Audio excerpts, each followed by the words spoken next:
Hey guys, Feuerrm here, and today I am not going to be testing the Mercedes-Benz SLR McLaren in multiplayer in Asphalt 9, as I do not have the car and do not wish to waste tokens on it. Rulue has given me some races in his 4-star one. So you may be wondering, why don't I have this car? Well, there are a few reasons. First of all, it is not any sort of king of Class B. I believe it is the 4th best car in that class after the Apollo, Huracan, and the Sin R1. However, it is slightly better than, say, cars like the Corvette Grand Sport and F12 TDF, so it's definitely not a bad car. However, at lower stars it is sort of sluggish, and at higher stars it is a bit better. The thing is, though, it would take a whole lot of tokens to star this car up to the point where it would actually be useful for me. And I don't have those kinds of tokens, number one, and number two, the tokens that I have, I kind of want to save for the Jesco event, which will be coming sometime this update. I did spend about 3,000 tokens during the duration of the Aperta event to max my Corvette out, as well as to 2-star my J and 4-star my 570S, because those last two cars were necessary for me to star up, for me to be able to 2-star my Aperta, which I definitely want to do or else I can't make it purple. So long story short, I don't have this car because I'm saving tokens for the Jesco, which will definitely be a good one to go for. Save all your tokens up for that if you can, because it very well could be the new king of the game, because even at 1 star it tops out at over 300 miles per hour, and its other stats are pretty much just like the Apertas. So Rulue comes in first by quite a long shot in this first place, beating 2 Corvette Grand Sports and 2 Huracans, as well as an F12 TDF. So as you can see, it's definitely not an awful car, just not really one that I would recommend spending tokens on at this point, unless you've got a huge stash saved up. The thing about it is that while it's not that bad of a car, it just doesn't really have any special proficiency. I mean, its acceleration isn't great, its drifting is okay but not the best, its handling is decent, even its acceleration is okay.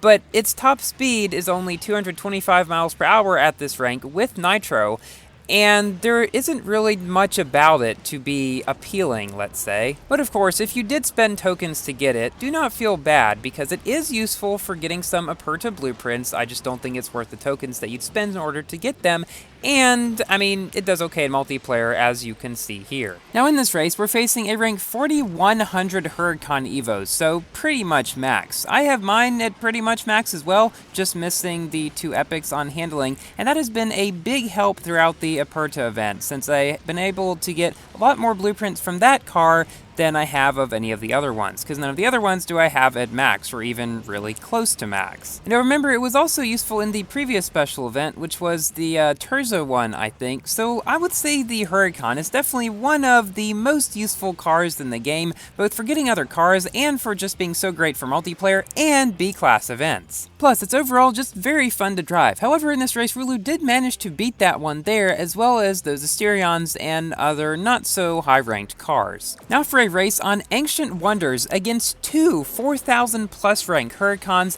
and 2 3,700 plus rank Corvettes. So I guess we'll see how a more top speed car versus some more agile cars can do on a track that is, well, more suited for the more agile cars, because this one has some sections which are good for top speed cars, such as this section coming up here, going up all these barrel rolls and stuff like that, but the rest of the race is really a whole bunch of turns, and in that case is where the Corvettes and Huracans are definitely going to have their best bet. However, we do manage to get into second position here with this Huracan just ahead of us, and pretty much everybody else well off the map behind. It's funny how that happens in so many multiplayer races, both in ones that I've been in and in ones that I've seen other people do, such as these. There always seems to be just a few people that just get so much further ahead than everybody else, and then there's just this sort of pack further back, or perhaps they're spread out more. But it always just seems like there's a big distance between the few people up front, who may be pretty close together, and the people who are further back.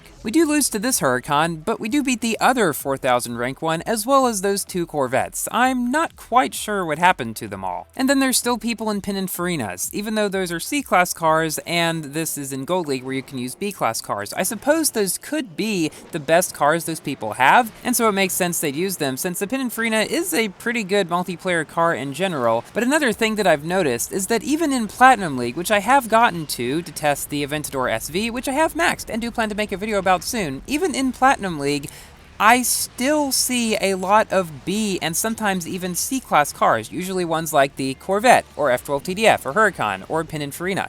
people in multiplayer almost always tend to gravitate towards the cars that are more agile, even if they are slower. And this makes sense for a few reasons. First of all, they're easier to drive, generally speaking, than the ones that are not as agile, and number two, they're generally more forgiving if you make mistakes. So the average Asphalt 9 player sees these and goes, hey, I can drive this thing well, and I don't really make many mistakes in it, so I'll just continue using this. So that's sort of just why I think that happens in multiplayer. Now, most of the people who are driving cars that are way more top speed oriented with not as good of handling or acceleration are usually the more pro and more skilled players. That's just a difference that I've seen in multiplayer.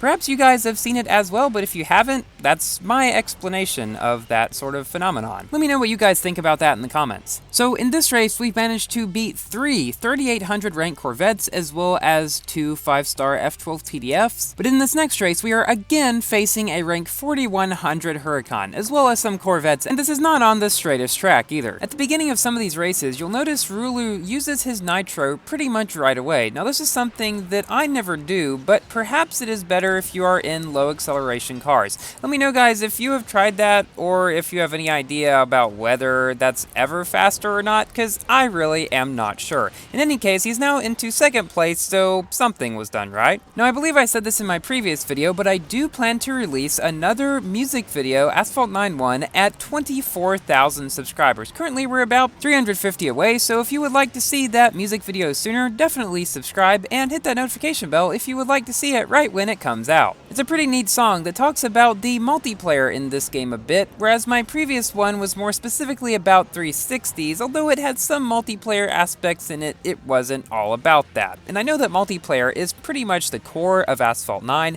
and because I did a video about Asphalt 8 multiplayer, and because multiplayer also forms the core of my channel, I figured, hey, it's the perfect thing to make a song about. And fun fact about it, I wrote the song before the Caribbean update, but the title actually makes a lot more sense now that the Caribbean update has come out. You'll see what I mean when that video releases. So here we've come in second to a 4,100 rank Huracan, the same kind of car that beat us earlier. Those Huracans are good, but we did beat a lower ranked one as well as a Corvette and a bunch of other vehicles. Cars, I mean. Please game off. Do not add bikes to Asphalt 9 unless you can make them handle better than the ones in Asphalt 8, because those, let's just say they weren't the most stable things in the game to drive. I've noticed something about roam tracks in this game. They almost always seem to start out at a place where there is very little narrow spaces to get through, and then a lot of people get knocked down. I think that is one reason why I really do not care for many roam maps in multiplayer, and why it may be more beneficial on some roam variants rather than other maps to use Shockwave as close to the beginning as you can, because it serves as a knockdown shield, and when going through those tiny little spaces, especially those on the newest roam variants, that can really mean the difference between life and death. In Asphalt 9 anyway, and I speak from experience here. Also, fun fact, in cars that have low acceleration but high nitro efficiency, it is sometimes more prudent to drift at the beginning to get Shockwave. Now this is not to be used in very many cars,